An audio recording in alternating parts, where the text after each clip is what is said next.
شروع اللہ کے نام سے جو بڑا مہربان نہایت رحم والا ہے۔ آپ سب کو حسانی اسلامک اسٹوڈیو میں خوش آمدید۔ ناظرین، سیرت النبی صلی اللہ علیہ وآلہ وسلم کے سلسلے میں جب نبی کریم صلی اللہ علیہ وآلہ وسلم اس درخت کے پاس پہنچے تو قافلے کے لوگ پہلے ہی سایہ دار جگہ پر قبضہ کر چکے تھے۔ اب آپ کے لیے کوئی سایہ دار جگہ نہیں بچی تھی، چنانچہ آپ جب دھوپ میں بیٹھے تو شاخوں نے اپنا رخ تبدیل کر لیا اور آپ کے اوپر جمع ہو گئی۔ اس طرح آپ مکمل طور پر سائے میں ہو گئے۔ بحیرہ نے منظر صاف دیکھا تھا۔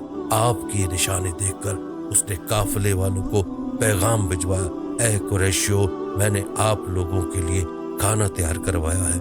میری خواہش ہے کہ آپ تمام لوگ کھانا کھانے آئیں، یعنی بچے، بوڑھے اور غلام سب آئیں۔ بحیرہ کا یہ پیغام سن کر قافلے میں سے ایک نے کہا، اے بحیرہ، آج تو آپ نیا کام کر رہے ہیں، ہم تو اکثر اس راستے سے گزرتے، آپ نے کبھی دعوت کا انتظام نہیں کیا، پھر آج کیا بات ہے؟ بحیرہ نے انہیں صرف اتنا جواب دیا، تم نے ٹھیک کہا، لیکن بس آپ لوگ مہمان ہیں اور مہمان کا اکرام کرنا بہت اچھی بات ہے۔ اس طرح تمام لوگ بحیرہ کے پاس پہنچ گئے، لیکن اللہ کے رسول صلی اللہ علیہ وآلہ وسلم ان کے ساتھ نہیں تھے، انہیں پڑاؤ ہی میں چھوڑ دیا گیا۔ آپ کو قافلے کے ساتھ اس لیے نہیں لے جایا گیا تھا کہ آپ کم عمر تھے، آپ وہیں درخت کے نیچے بیٹھ گئے۔ ادھر بحیرہ نے لوگوں کو دیکھا اور ان میں سے کسی میں اسے وہ صفت نظر نہ آئی جو آخری نبی کے بارے میں اسے معلوم تھی، نہ ان میں سے کسی پر وہ بدلی نظر آئی، بلکہ اس نے عجیب بات دیکھی کہ وہ بدلی وہیں پڑاؤ کی جگہ پر ہی رہ گئی تھی۔ اس کا صاف مطلب یہ تھا، بدلی وہیں ہے جہاں اللہ کے رسول ہیں۔ تب اس نے کہا، اے قریش کے لوگوں، میری دعوت سے آپ میں سے کوئی بھی پیچھے نہیں رہنا چاہیے۔ اس پر قریش نے کہا، اے بحیرہ، جن لوگوں کو آپ کی اس دعوت میں لانا ضروری تھا ان میں سے تو کوئی رہا نہیں، ہاں ایک لڑکا رہ گیا جو سب سے کم عمر ہے۔ بحیرہ بولا، تب پھر مہربانی فرما کر اسے بھی بلا لیں۔ یہ کس قدر بری بات ہے کہ آپ سب آئیں اور آپ میں سے ایک رہ جائے، اور میں نے اسے آپ لوگوں کے ساتھ دیکھا تھا۔ تب ایک شخص گیا اور آپ کو ساتھ لے کر بحیرہ کی طرف روانہ ہوا۔ اس وقت بدلی آپ کے ساتھ ساتھ چلی اور تمام راستے اس نے آپ پر سایہ کیے رکھا۔ بحیرہ نے منظر صاف دیکھا، وہ اب آپ کو اور زیادہ غور سے دیکھ رہا تھا اور آپ کے جسم مبارک میں وہ علامات تلاش کر رہا تھا جو ان کی کتب میں درج تھیں۔ جب لوگ کھانا کھا چکے اور ادھر ادھر ہو گئے تب بحیرہ آپ کے پاس آیا اور بولا، میں لات اور عزا کے نام پر آپ سے چند باتیں پوچھنا چاہتا ہوں، جو میں پوچھوں آپ مجھے بتائیں۔ اس کی بات سن کر آپ صلی اللہ علیہ وآلہ وسلم نے فرمایا، لات اور عزا بتوں کے نام پر مجھ سے کچھ نہ پوچھو، اللہ کی قسم مجھے سب سے زیادہ نفرت انہی سے ہے۔ اب بحیرہ بولا، اچھا تو پھر اللہ کے نام پر بتائیں جو میں پوچھنا چاہتا ہوں۔ تو آپ صلی اللہ علیہ وآلہ وسلم نے فرمایا، پوچھو کیا پوچھنا ہے۔ اس نے بہت سے سوالات کیے۔ آپ صلی اللہ علیہ وآلہ وسلم کی عادات کے بارے میں پوچھا۔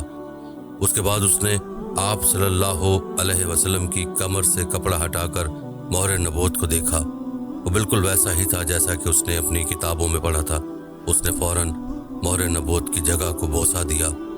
قریش کے لوگ یہ سب دیکھ رہے تھے اور حیران ہو رہے تھے۔ آخر لوگ کہے بغیر نہ رہ سکے، یہ راہب محمد صلی اللہ علیہ وآلہ وسلم میں بہت دلچسپی لے رہا ہے، شاید اس کے نزدیک ان کا مرتبہ بہت بلند ہے۔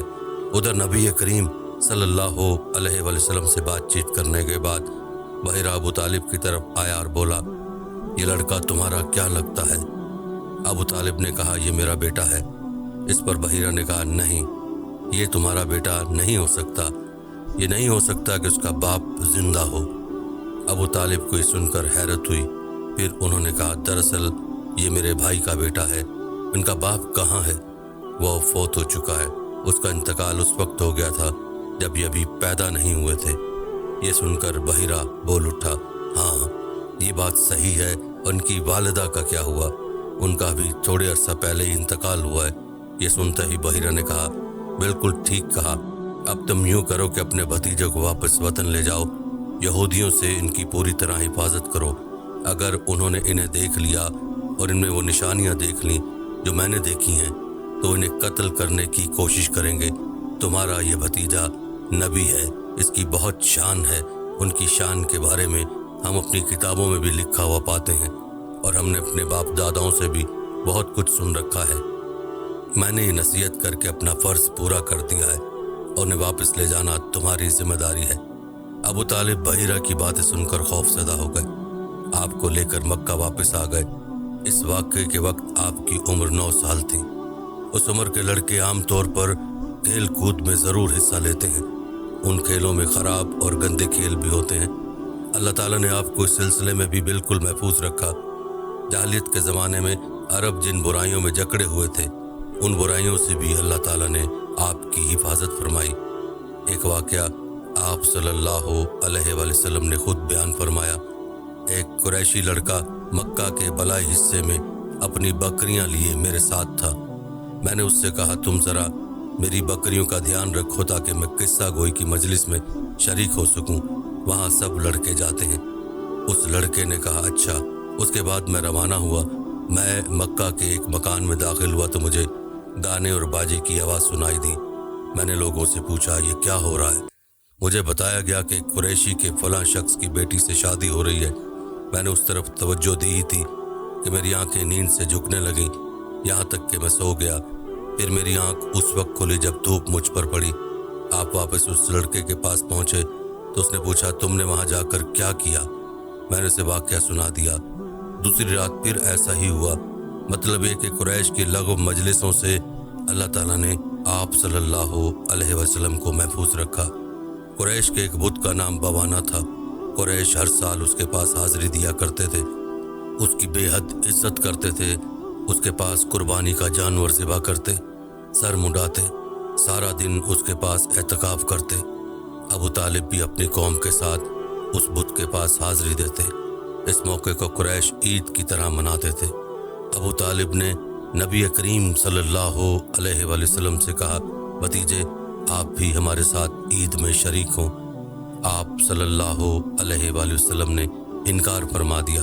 ابو طالب ہر سال آپ کو شریک ہونے کے لیے کہتے رہے، لیکن آپ صلی اللہ علیہ وآلہ وسلم ہر بار انکار ہی کرتے رہے۔